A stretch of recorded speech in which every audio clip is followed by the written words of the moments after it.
Hello, I'm Waqar Rizvi, and this is Scope. In the first segment of today's show, we're going to discuss the Iraqi Prime Minister's visit to the United States and U.S.-Iraq relations, of course, keeping in mind the Iranians as well, considering that was a topic of discussion, at least from the American side, towards the Iraqis during their visit.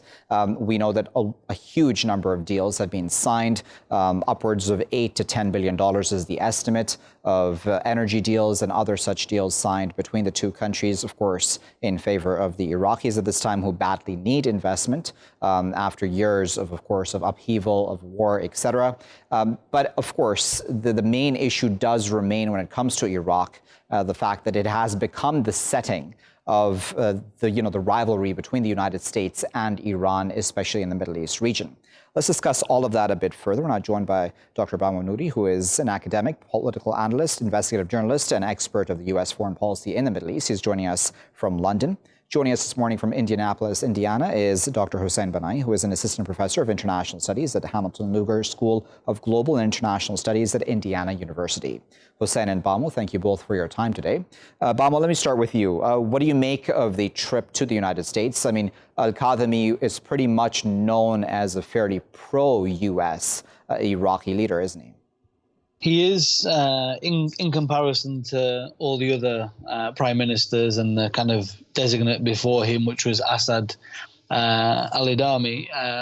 It's clear that what Kadhimi is trying to do is, simply put, create a neutralized image of Iraq, decouple Iraq from the position that it was in before in terms of being kind of indirectly yet firmly aligned with Iran in a kind of clouded position in terms of its stance with the US, whereas now Kadhimi is neutralizing from both Iran and the US. And I think what's important in this specific meeting is that it gives Kadhimi some platform to indirectly denounce Iran and also announce Iraq's plans going forward, in terms of that Iraq isn't going to be a battleground for proxy wars and wars between different regional and global powers. And also for Trump, it's important because it's election year, and Iraq will always remain important to Republicans and for Republican loyalists who these contracts are ultimately going to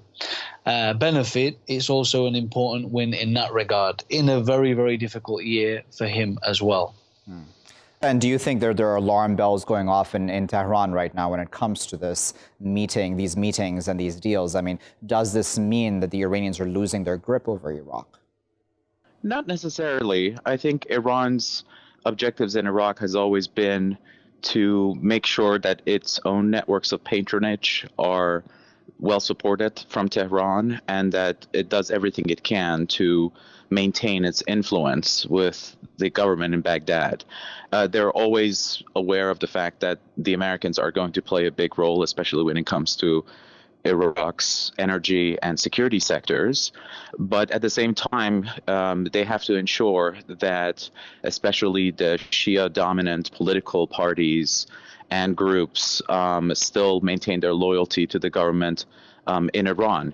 Look, Iraq's government is a classic case of a semi-dependent government that ultimately lacks the legitimate authority because of this position that it has between the United States and Iran. And with the wave of protests that have been going on the streets in Baghdad over the summer, the government is eager to demonstrate that it can deliver some goods. And obviously this opportunity, as your other guest mentioned, matches up well with the political imperatives of President Trump in the United States right now, and they're taking advantage of it. I wonder, and a lot of people would say that these sorts of deals, this sort of good relationship with the U.S., as it can be said with the Iranians as well, always comes with strings attached, right? So if you're having all these deals, there's something that the U.S. is getting out of this politically as well. How exactly will the Iraqis be able to balance this? Because, Iran, for all of its problems, is still an important neighbor. 100%. I think one thing is very, very clear is that the way Iraq was dominated and taken advantage of by neighboring regional and global powers can't happen again. These protesters, simply put, aren't going to step aside and compromise with their wants and the way they see Iraq. But one of the ways that Iran was dominating Iraq in a kind of very, very ostentatious way, lacking a lot of humility, was that it would select officials that would basically make decisions in Iraq's economy and market to serve Iranian interests. We know that 80 to 90% of Iraq's population are employed or on civil service salaries. Iraqi citizens would get these wages and buy products that primarily come from Iran in the south and Turkey and Iran in the north of Iraq. So these kind of mechanics and these kind of utensils and roads can't go on the same way, because all they're serving is the elite agendas, and those that are in power basically benefiting off this. It's not creating jobs for 70% of Iraqis who are under 30, which is a massive number, remain unemployed, having uncertainty in their employment and relying on what is known as wasta, basically knowing people and nepotism to be employed. The only way they're going to overcome this is they change this order and you create more jobs, improve the private sector. And I think Iraq, as much as US influence is, not welcome in Iraq after its legacy with the Republican War, it's also a welcome opportunity for this private sector to be revitalized and to give 70% of Iraq, which are under 30 years of age, that opportunity to basically earn their own living and secure their future independent of government salaries and the lack of dignity that comes with that. I wonder your thoughts on this, because, just from my point of view, and you can correct me if I'm wrong, but it seems, I find it very hard to believe that the Americans would be this nice to Kadhimi when it comes to these deals and just, the way he was welcomed in the U.S. at the White House, et cetera.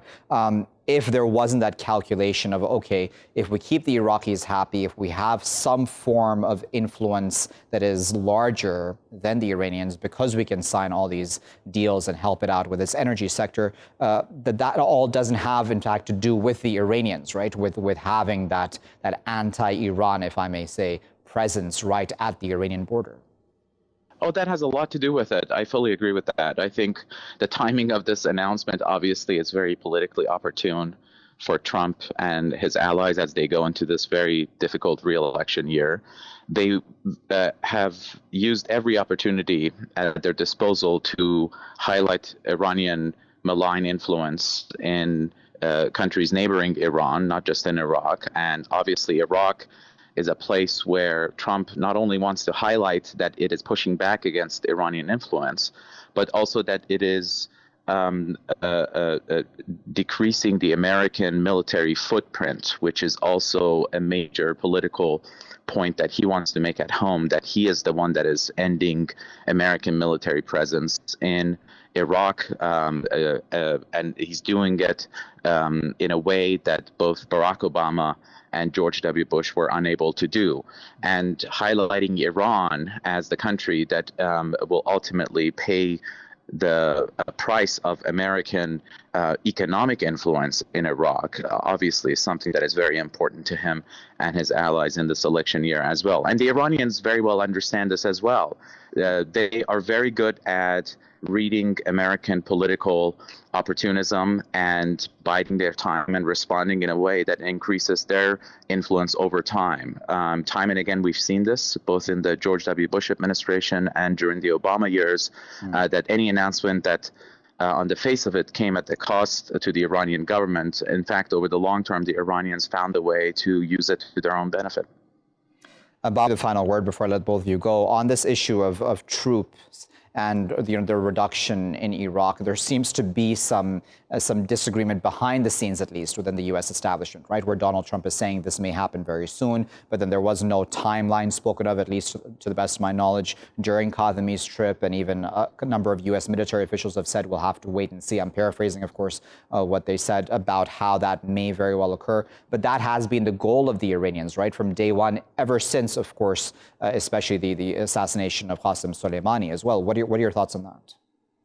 I think it's important to listen to what powerful people say, but more importantly, compare what they say with what they actually do. Similar to Trump's praise of Kadhimi in Iraq right now in this latest interview, Obama did the exact same thing with Nouri Maliki in 2011, and this was at a time when Maliki was operating an Iraq that was probably more ruthless to those who went against elite narratives than even Saddam Hussein himself, believe it or not. What this kind of situation is displaying is basically that Iranian influence in the region has increased significantly. As a result of that, and all the other kind of pointless wars, if you like, and foreign policy moves by previous administrations to Trump, US soft power has declined. US is now dealing with not just a regional power and influence in Iran, but also the rise of China as well, which it also has to find a way to combat. So I think when I say all of that, is to say that even though he says he's going to remove the troops, I'm not convinced, because it's such a important geopolitical place, and especially with US corporations coming back into Iraq to fulfill these contracts. And I'm pretty sure these contracts are going to be in the interests of US corporations, where it'll be a case of, if we can do the job, we'll do it. If not, we want our money up front, and Iraq will probably pay in that way to serve the US interests in that way. But I think there's a bit more to it than just simply saying we're going to remove the troops from a very, very politically divided region. Yep, that makes sense. I'll leave it there at that, but we do sincerely appreciate both Bamo and Hossein for their time today, and of course for providing us the context on this trip of Kadhimi to the United States, an extremely important one, certainly for Iraq's energy sector.